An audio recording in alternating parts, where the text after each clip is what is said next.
let me tell you a story about a hobbit.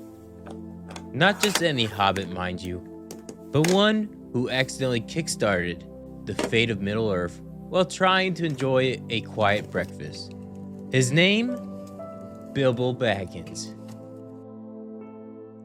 And whether you met him the first time in The Hobbit, or The Lord of the Rings, or the barrel load of memes about second breakfast, there's a lot more to Bilbo than cozy armchairs and riddles in the dark.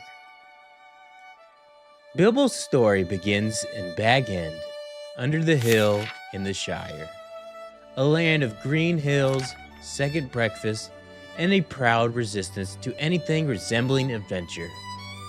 Bilbo, at first glance, is no different from any other respectable hobbit.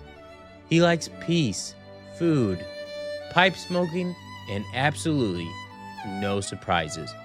But underneath that tweed and teacup routine lies a tookish streak, an adventurous silver of blood from his mother's side that makes him just reckless enough to say yes when a wizard shows up knocking at his door.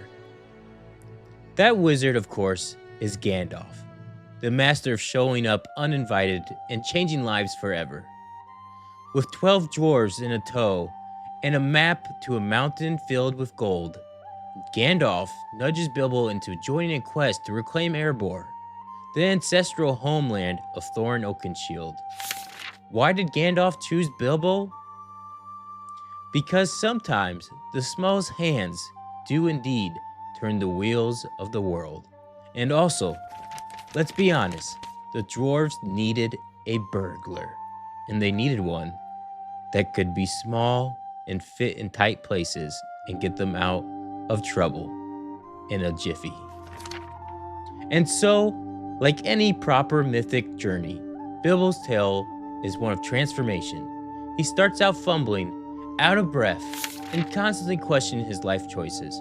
But before long, he's matching riddles with Gollum in the dark, sneaking past trolls, elves, and giant spiders, and eventually facing the ancient dragon Smaug himself, with nothing more than a dagger named Sting and a steadily growing spine.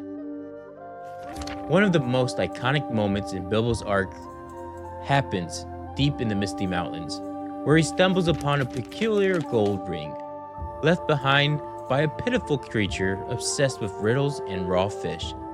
That ring, of course, is the One Ring. And while Bilbo has no idea what he's found, the small moment in the dark sets off the chain of events that will define the fate of Middle-earth. Bilbo's encounter with Gollum and his decision to spare him shows us that this hobbit's strength isn't in brute force or flashy heroism. It's mercy, compassion, cunning when it matters. Bilbo isn't a warrior, and that's exactly why he's so important. He doesn't slay dragons. He finds a way to sneak past them. He doesn't conquer kingdoms. He walks away from them. Even when the Arkenstone, a treasure that could have made him rich and revered throughout the lands, is right in his hands, he slides past it. He freely gives it to save his friends. Bilbo's role in the story is quiet, but very pivotal. He teaches us that you don't need to swing a sword to change the world. Sometimes, all it is that it takes is a good heart, some bravery in a small doses, and the wisdom to walk away when you need to. After the journey ends and Thorin lies dying, it's Bilbo who stays by his side. And it's Bilbo who returns to the Shire to find his home being auctioned off, presumed that he was dead. His belongings were gone, and yet he doesn't rage or boast. He simply picks up what's left and moves on. Years pass. The ring remains with him hidden, whispering. And while Bilbo doesn't fall the way others did to the ring, we see it start to weigh on him, stretching his years, his spirit, his patience. But even then, he's still Bilbo at the end of the day. When Gandalf calls on him once more in the Fellowship of the Ring, he gives up the ring. Not very easily, but willingly. and that act alone proves just how strong his heart really is. His final chapter, peaceful, sitting, and deeply symbolic. Bilbo gets to sail away west to the Grey Havens with Frodo. Gandalf and the elves, a quiet farewell to a character who never sought greatness but found it anyways. Bilbo's clothes evolved from a simple hobbit waistcoats to well-worn traveling gear. His weapon of choice, Sting, a small elvish blade that glows blue in the presence of orcs, but it's no more than a weapon. It's a symbol of how even the smallest person can wield great courage. And as for design, Bilbo Baggins represents the potential in us all. The chance to be brave even when we're afraid, to do the right thing when no one's watching, and to make a difference, not because we have to, but because we choose to. He's the everyman who becomes extraordinary, not through destiny, but through decency.